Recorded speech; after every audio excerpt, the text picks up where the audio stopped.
안녕하세요. 오늘은 필라테스 강사님들께서 어려워하시는 케이스와 그것의 해결 방안에 대해서 이야기를 나누어 보도록 하겠습니다. 우리 강사님들이 현장에서 일을 하실 때 가장 많이 접하는 케이스들은 어떤 케이스들이 가장 많을까요? 그룹 레슨으로 가정을 해볼게요. 우리가 보세요. 그룹 레슨을 하면 보통 최소 4명에서 많게는 8명까지 들어가요. 그러면 여기서의 난이도와 시퀀스 수업 구성, 또 어떤 게 있을까요?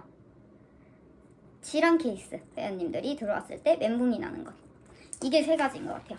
난이도, 보이시나요? 난이도, 시퀀스, 질환 케이스. 자, 그룹 회원님들에서 질환 회원님이 먼저 있다고 가정을 해봅시다. 한 분은 목 디스크 수술을 하셨대요, 1년 전에. 그리고 한 분은 허리 디스크 만성이 10년 동안 이어지고 계시고, 그리고 한 분은 뭐 무릎, 연골연화증이 있다고 가정을 해봅시다. 자, 여기서 나머지 3명의 회원님들은 고강도 운동을 선호하시고 필라테스를 꽤 오래 하신 분들인데, 여기서 질환 회원님들이 같이 들어와 버리면 강사 입장에서는 누구의 충족을 시켜줘야 될지 혼란이 올 때가 있어요. 특히 이제 일한 지 얼마 안 된 초보 강사님들은. 이때 여기서 핵심 포인트는 빌드업 수업이 가장 중요합니다. 처음에 오늘의 아무리 운동을 오래 했던 회원님이라도 근무를 오늘 너무 많이 했어. 아니면 최근에 운동을 많이 못 나왔어. 그러한 여러 이슈들 이슈들 때문에 가동 범위가 안 나오거나 척추가 불편하거나 통증이 있거나 그런 회원님들도 있을 수 있는 거예요. 가장 먼저 해야 되는 것은 우리 회원님들의 컨디션을 체크하는 것이에요. 그 컨디션이라는 것은 기분도 컨디션이 되겠지만 오늘 내 척추 상태가 어떠한지, 기분도 사실 척추 상태에 같이 연결이 됩니다. 오늘 내 몸이 굳어 있는 거는 긴장에 놓여 있었기 때문에 기분이 안 좋은 것도 대충 확인할 수가 있어요. 근데 이제 그 운동하러 오신 회원님들한테, 특히 그룹 레슨인데 회원님 오늘 기분이 어떠세요? 라고 묻는 것은, 그쵸? 조금 아닌 것 같죠? 그래서 회원님들이 어떻게 기본적인 움직임을 시켜보는 거예요. 외발석이라도. 내지는 이제 배럴이라고 하면 척추 분절 움직임이 어떻게 나오는지, 리폼이면 케이지 밀어내서 어떻게 라운딩과 신전을 해내는지, 그런 것들을 보고 오늘의 회원님의 컨디션을 체크하는 게 1번입니다. 2번, 시퀀스에 회원님들을 짜맞추지 않는다. 그게 가장 중요해요. 나는 오늘 시퀀스를 내가 진짜 1시간 공들여서 시퀀스 10개를 짰어요. 그러니까 10동작을 짰어요. 근데 내가 이 동작에 회원님들을 넣고 싶은데 회원님들이 안 따라오는 거예요. 누구는 이게 쉬워하고, 누구는 만족하고, 누구는 저 잠깐 허리 아파서, 제가 디스크라서, 제가 목이 아파서 쉴게요. 이렇게 얘기를 하는 거예요. 속상하죠. 내가 이렇게 멋진 시퀀스를 내가 진짜 수업 잘하려고 짜왔는데 이게 지금 안 된다고 싶으면서 나도 허리 아픈데 이거 되는데 왜 엄살이지? 막 이런 생각이 든다고 말씀해주시는 선생님도 계셨어요. 아니에요. 그거보다도 시퀀스는 너무 좋아요. 그래서 너무 좋은데 그들의 오늘의 컨디션을 1번을 체크했죠. 그러면 2번은 그 회원님들에게 시퀀스에 회원님을 넣는 게 아니고 나의 시퀀스와 회원님들의 오늘 컨디션, 그들의 척추 가동 범위, 그들의 뭔가 불편함, 불균형들을 대략적으로 파악을 하고 거기에 이제 시퀀스를 어느 정도 수정을 하는 게 필요한 것이죠. 그룹 레슨이어도 1대1 같은 걸 회원님들은 가장 선호해요. 회원님 여기 골반이, 오른쪽 골반이 많이 떨어져 있어요. 평소에 오른발 짝다리에 짚으시나 봐요. 내가 오늘 이 회원님 골반 틀어진 거 다 잡아서 해줄 수 있으면 그분은 엄청 대단한 강사님일 거예요. 그러니까 상위 제발 1%.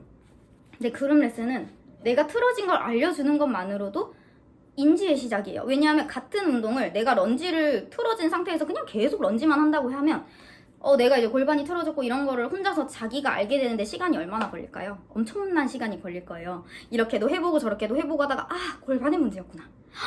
내가 척추 측만이 있었구나.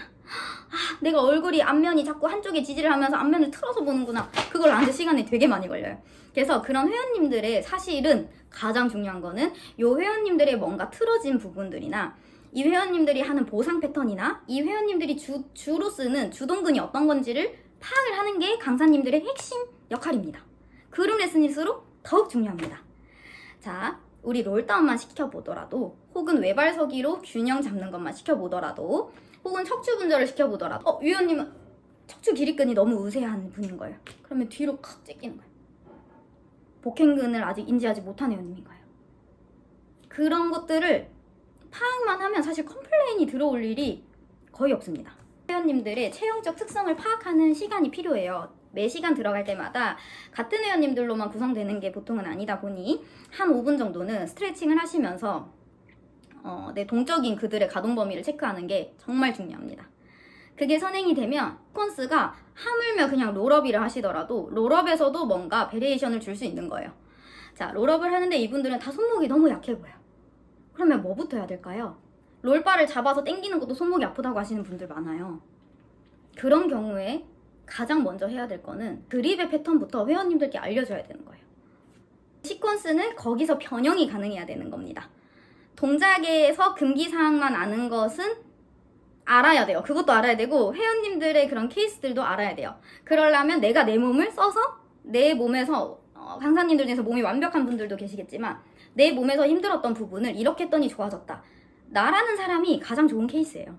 그렇게 계속 뭔가 케이스를 보는 눈이 있어야지 저는 운동을 계속 필라테스 강사로서 오래 지속할 수 있고 나도 흥미를 붙이고 할 수 있는 것에 있어서 가장 큰 핵심이라고 생각을 합니다. 자, 그래서 쓰던 곳으로 다시 돌아가면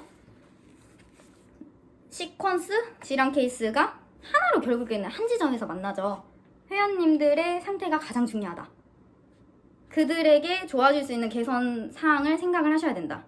그리고 난이도도 진짜 내가 힘든 지점을 하면 내가 가장 약한 부분에 있어서 운동을 시키면 그 부분은 난이도 그런 거 필요 없이 힘듭니다. 속근육, 우리가 필라테스에서 쓰는 것들이 로컬 근육들이 되게 많죠. 이를테면 골반 저근, 복행근 뭐 이렇게 있죠. 그리고 글로벌 근육이 이제 복직근이랑 우리 외복사근, 내복사근, 그리고 중둔근, 대둔근 이런 큰 대근육들이 있어요.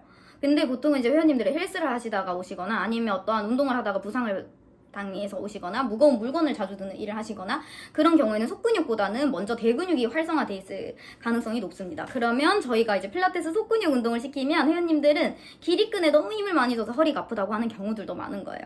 그러면 가장 먼저 뭘 알아야 될까요? 우리가 하는 필라테스 동작과 여기서 나올 수 있는 여기서 쓰게 되는 보조근과 주동근이 무엇인지 알아야 되고 그것을 그냥 머리로만 복직근 여기서 복직근은 보조근이고 가장 먼저 써야 되는 근육은 필라테스에서 횡격막 호흡을 통해서 골반 저근과 복행근을 쓰는 것이 먼저다 라고 그냥 머리로만 하는 것이 아니고 내가 내 몸으로 해보는 거예요. 복직근에 힘을 줘볼까? 얘 복직근인데 이렇게 하면 기립근에도 힘이 들어오겠구나. 이렇게 하니까 들어오네.